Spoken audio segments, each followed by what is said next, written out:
we are here to talk about Horizon Zero Dawn. It is the new third-person action open-world game from Guerrilla Games, the guys who made Killzone. It is a PS4 exclusive. I actually got to play a little bit of this back at E3 2016, so we still have all of that coverage on the site, but we now actually have new footage, new gameplay trailers, all this different kind of stuff that's going up on the site today. But you went and played the game down in LA recently, so can you tell us a little bit about your hands-on experience, what you got to play just broadly? Yeah, I got to play about 4.5 hours. I actually got to play the opening section of the game, what I presume is the opening. So you get to see Aloy as a little girl and play as her, and get a lot of story set up and fleshes out a little bit of the story trailers we've gotten. And then we skipped ahead to a later section of the game to get access to better weapons and more hardcore enemies. That's really interesting to hear that you got to play as Aloy as a child. Like, I didn't know that that's how they were approaching things. So, like, what can you tell us about the story and what you got to see? So far, we've only had this one narrative trailer that doesn't really tell us all that much. Right, yeah, so basically the setup, I would say it's a little cliche. It's a matriarchal society. You don't know who Aloy's mother is, which is, of course, a big problem. There's a goddess, so it's a little bit, I've seen that sort of setup before. Sounds a little cheesy, yeah. Yeah, it can be. The dialogue can be a little cheesy, but it does set up kind of her motivations, and that was what was important to me because I really like her as a character, and I got to know a little bit more about her and why she wants to hunt and do the things she's doing.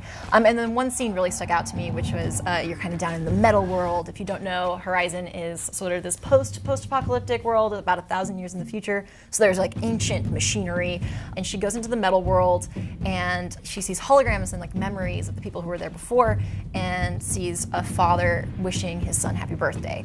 And we didn't get to capture this, but it stuck out to me so much because she acts so much like a child. She's supposed to be 6, and she's repeating the words back, and she doesn't really have a family. She's this outcast. And so that balanced out the cheesier elements for me. I thought that was a really good moment with her, and I really liked the setup, and I got to know her a little bit better. Well, it's encouraging that they're taking the time to set up this character, because if you do that at the beginning of the game, then hopefully everything that happens after that will be a little more impactful, because you kind of know this character now. Exactly. You're lucky I happened by. One heartbeat more, and that sawtooth would have torn you apart. Half a heartbeat more, and I would have killed it myself. So you're War Chief Sona? Varl asked me to find you. Has he held the gate? He has. So you also got to play some gameplay. You mentioned at the beginning that there was a bunch of stuff you got to play later in the game. So what can you tell us about the combat loop and sort of what you got to play of the game? Yeah, I really enjoyed the combat loop. It was satisfying. There's a lot of different ways to approach combat. So you're basically hunting these machines. You can harvest them for parts, and there's quests around it. I really liked kind of staying back and being stealthy. There's also really cool stealth kills where you can just basically stab a machine in the neck and it goes down. Why and not? Just, why not? It looks cool.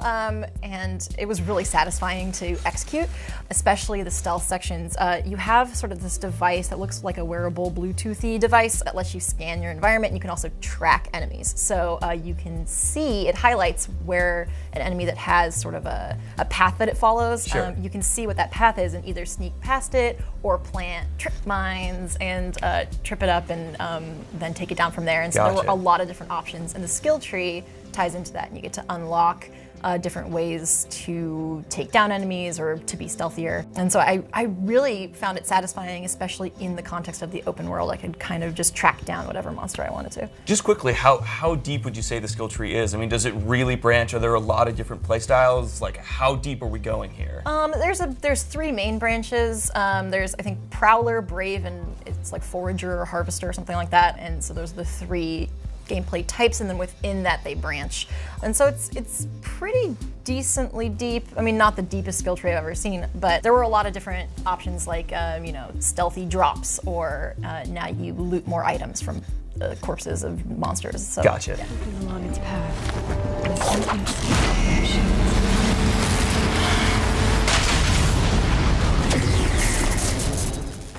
So was there anything in the demo that you didn't enjoy that you think still needs maybe a little bit of work before the game's actually out?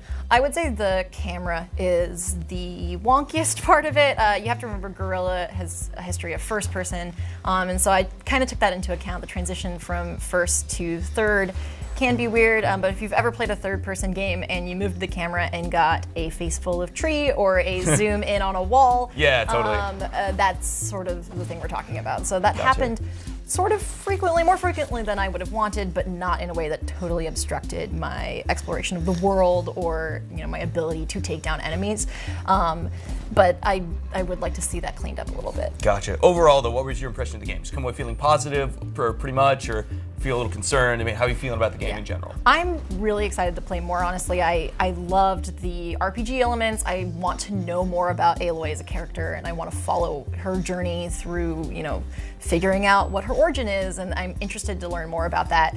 And I really did find the combat really engaging, and I wanted to keep playing. Awesome. Well, I'm excited about this game myself, so I'm hoping that it all comes together. I'm hoping they can fix the camera issues. They still have a little bit of time before release, so stay tuned to GameSpot.com. We're going to continue to cover this one and give you more updates. Be sure to check out our 4K footage of the game, our gameplay highlights, and Callie's written impressions. And yeah, stay tuned to GameSpot.com for all your video game needs.